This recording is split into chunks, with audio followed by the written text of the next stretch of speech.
Imagine driving alone on a pitch-black highway at midnight. The only company you have is the hum of your engine and your own thoughts. Now imagine seeing something that makes you question your own sanity. That's exactly what happened to me 3 years ago, and I've never told this story until now. I've been a truck driver for over a decade, and you start to think you've seen it all. The endless highways, the strange roadside stops, the weird tricks your mind plays on you during those long nighttime hauls, but nothing, and I mean nothing, could have prepared me for what I encountered that cold February night in Kansas. It was a Monday, just another start to another busy week. The warehouse was backed up with shipments, and I was determined to clear as many as possible. I jumped behind the wheel of my semi at 3 p.m., confident I could make the run without having to pull over for sleep. Looking back now, I wish I had just taken that rest stop. As midnight crept in, I was pushing the speed limit by about 5 miles per hour. Pretty fast for a semi if you know anything about trucking. The fatigue was starting to set in. You know that feeling when your eyes get so dry that just keeping them open feels like a workout? That's where I was at. I splashed some water on my face, trying to fight off the exhaustion. I was the only vehicle on that desolate stretch of road, my headlights cutting through the darkness like knives. That's when everything changed. I was reaching for my water bottle when I nearly choked on my own breath. There, in the distance, a figure was approaching. Fast. I slammed on the brakes, the entire truck shuddering in protest. As the vehicle slowed, I got a better look at whatever it was. And let me tell you, something wasn't right. The figure was dressed in all black, with some kind of scarf wrapped around its neck. But the neck, God, the neck. It was unnaturally long, like something out of a nightmare. The face? That was even worse. It was just a blur, like someone had taken an eraser to where features should have been. My first instinct, stupid as it sounds now, was to offer them a ride. But before I could even roll down the window, they turned and darted into the woods with impossible speed. I didn't waste any time thinking about it. I just hit the gas and kept moving. But the night wasn't done with me yet. 5 minutes later, something bolted across the road.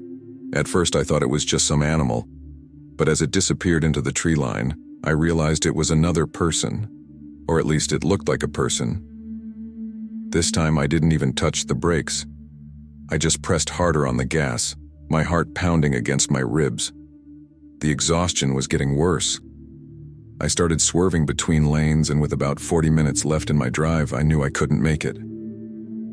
I spotted a small gravel clearing on the side of the road, one of those unofficial rest stops truckers sometimes use. Against my better judgment, I pulled in and leaned back, telling myself I just needed a quick power nap. I couldn't have been asleep for more than an hour when something jolted me awake. You know that feeling when your gut is screaming at you that something's wrong? That's what I felt. Some primal instinct made me reach for the headlight switch. What I saw next still haunts my dreams. There, right in front of my truck, was the same figure from before, the one with the black scarf. But this time I could see its face. That impossibly wide smile stretched across its features, eyes bulging, staring directly at me through the windshield. It had somehow traveled 10 miles to find me. I've never started a truck so fast in my life. I didn't stop again until I reached my destination, where I spent the rest of the night in the parking lot, too terrified to close my eyes. People tell me it was just my tired mind playing tricks on me. Maybe they're right, but I've been exhausted on plenty of drives before, and I've never had a hallucination that vivid, that terrifying. To this day, whenever I drive that route, I keep my eyes locked straight ahead, afraid of what I might see if I look too long into the darkness by the side of the road. And I never, ever stop at unmarked rest areas anymore.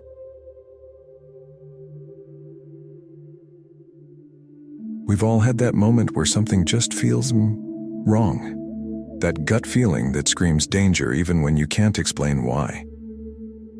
As a former UPS driver, I experienced that feeling on a delivery that still makes my skin crawl whenever I think about it. And trust me, After hearing this story, you'll think twice about making deliveries to strangers' homes after dark. The year was 2010, and I was working as a UPS driver in a small North Carolina town. Not the kind of place you'd see on postcards, if you know what I mean.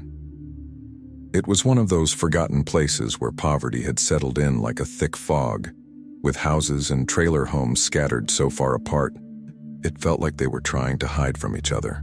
This particular Thursday in the dead of winter, I was working my usual 11 to 7 shift. By 6 p.m., darkness had already swallowed the town whole. I was on my last few deliveries, cruising down one of those eerily empty streets. Trailer homes on one side, dense forest on the other. The kind of street where you can feel eyes watching you from the darkness, even when there's nobody around. That's when I pulled up to my second to last delivery of the day. The package? One of the heaviest boxes I'd handled all week. Whatever was inside clinked and rattled like metal pieces in a jar. Looking back now, I should have trusted my instincts when I first touched that box. The trailer home sat there in complete darkness. No porch light, no car out front, not a single sign of life. I dragged that heavy box to the door and knocked, since there wasn't even a doorbell. Nothing but silence. I knocked again, and that's when I saw it, the slightest movement of curtains in one of the windows. Footsteps approached the door, followed by this uncomfortably long pause. You know that pause, the kind that makes your heart beat a little faster because you know something isn't right. When the door finally cracked open, an elderly woman peered out. Her movements were jittery, almost frantic, as she signed for the package. But then, she said something that made my blood run cold. You need to help me carry this box to my room. The moment I stepped inside that trailer, the smell hit me like a punch to the gut. Every home has its own smell, sure, but this was different. This was wrong. She led me down a narrow hallway, past a dimly lit living room, towards a door at the back. The darkness seemed to grow thicker with each step. The light doesn't work, she said, when I asked her to turn it on. The only illumination came from a distant lamp in the living room, barely enough to see where I was going. As I approached the closet where she wanted me to put the box, something caught my eye. There, in the corner of the closet, was a human shape. Standing, waiting. I could see the outline shifting slightly in the darkness. Someone was hiding there, watching me, waiting for... what? I didn't stick around to find out. I dropped that box right there and made a beeline for the door. The woman started screaming at me to come back, hurling insults, calling me every name in the book. But I knew that if I went back into that room, I might never leave it. I finished my shift that night with shaking hands, and the next day I started looking for a new job. Some people might call me paranoid, but I've learned one thing in life. When your gut tells you something's wrong, you listen. Because sometimes that feeling is the only thing standing between you and whatever's waiting in the darkness. To this day, I wonder what was in that box. What were they planning? I don't know. And honestly, I don't want to know. But whenever I get a delivery now, I always make sure to look the driver in the eye and tell them to have a good day. Because I know firsthand how dangerous a simple delivery can become.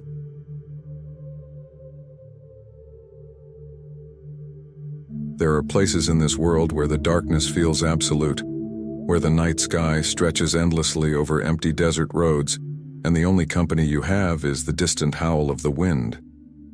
As a truck driver, I've seen my share of strange things, but what I witnessed one night on a California desert highway still keeps me awake at night. And after hearing this story, you might think twice about being a good Samaritan. I was 25 when I started driving trucks, and over the years you develop a sixth sense about things. But nothing could have prepared me for what happened during that furniture delivery across California. The sun had already set by the time I hit those long, empty desert roads, the kind where you can drive for hours without seeing another soul. The darkness out there, it's different. It swallows everything whole, leaving you alone with just your thoughts and the steady hum of your engine. I was making good time, pushing my truck a little faster than usual on those straight, empty stretches. That's when I saw it. Hazard lights blinking in the distance like a warning beacon. As I pulled up behind the vehicle, I could make out an old Chevy Impala, parked half in the desert dirt. Being a decent human being, I grabbed my flashlight and approached the car. The windows were tinted, but I could tell right away, nobody was inside. Just an empty car in the middle of nowhere.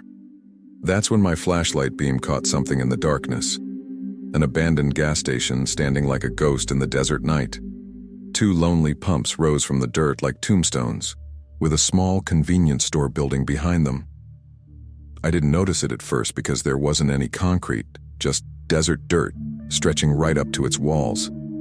The front door was permanently wedged open, an invitation I should have refused. But I called out, offering help, my voice echoing off the empty walls in a way that made my skin crawl. That's when I heard it, the scrape of a shoe against the floor, somewhere behind the old shelves. Then came the whisper. Deep, heavy. Get out. The breathing I heard next, it wasn't normal. It was heavy, desperate, coming from a dark corner of the room. Every instinct in my body screamed at me to run. And then, a woman's scream pierced the night. I sprinted back to my truck, hands shaking as I dialed 911. Before I could even give them my location, the Impala's engine roared to life and it shot off into the darkness. I never even saw anyone get in. With 911 still on the line, I forced myself to go back inside that building. What I found made my blood run cold, a fresh pool of blood on the floor where I'd heard that desperate breathing. The state troopers came eventually, but all I could tell them was that it was a black Chevy Impala, early 2000s model. No license plate, no description of the suspect. Just the memory of that whisper, that scream, and that pool of blood on the floor. The very next week I installed a dash cam in my truck. But sometimes late at night when I'm driving those desert roads, I still think about what happened in that abandoned gas station, about who was in that car and what horrible scene I might have interrupted. If you're still watching this video, do me a favor, share it with someone who drives alone at night. Because sometimes, the difference between life and death is knowing when to help and when to keep driving. Don't forget to like this video and subscribe to hear more true horror stories from the road. And remember, not all monsters hide in the darkness. Sometimes they're waiting right there in plain sight.